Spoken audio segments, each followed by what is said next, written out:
Hello, I'm Jay Bowman, and I want to thank you for the opportunity to share with you some of the key findings from FMI's Q4 forecast for 2023. In Q3, the forecast called for the year to end up 3%. Our Q4 forecast looks to be a little bit better at 5%, meaning that we end up the year just north of $1.9 trillion. I used to joke that the construction industry was the smallest trillion-dollar industry in the U.S. Pretty soon, we're going to have to start changing that to the smallest $2 trillion industry in the U.S. So again, a good outlook for the year. But the word I kind of want to focus on, at least for the forecast, particularly as we think of the years 24 through 26, is perspective. And what I mean by that is putting the numbers that we're seeing in the forecast in perspective to where we've been more recently. So let's start with residential. Single-family home construction is actually entering the second year of a double-digit pullback, and multifamily is entering the first of a two-year pullback. So by 2026, we're looking at spending right around roughly $800 billion. But again, to put that in perspective, prior to the pandemic, in 2019, that number was $550 billion. So you're talking a 47% increase. What about in non-residential building construction? Well, overall 2024 looks to be up 5%, but contracting in 25 and 26, essentially wiping out all the gains that we would see next year.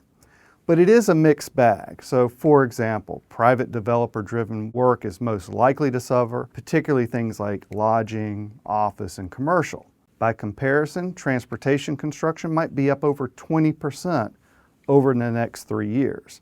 But I want to come back to that word perspective because one of the segments that's shown tremendous growth recently is manufacturing. Well, over the next 3 years, we're forecasting manufacturing to be down 13%. But again, that follows 2 years that averaged almost 50% growth. So by 2026, although manufacturing construction may fall in the $180 billion range, that's 60% more than what we saw last year and 120% more than what we saw in 2021. So again, it's all about perspective. And not to forget the non-building or heavy civil sector, that continues to see strong growth, probably around 10% or so over the next 3 years, really led by power and highway and street. So perspective, put another way, down is not dead.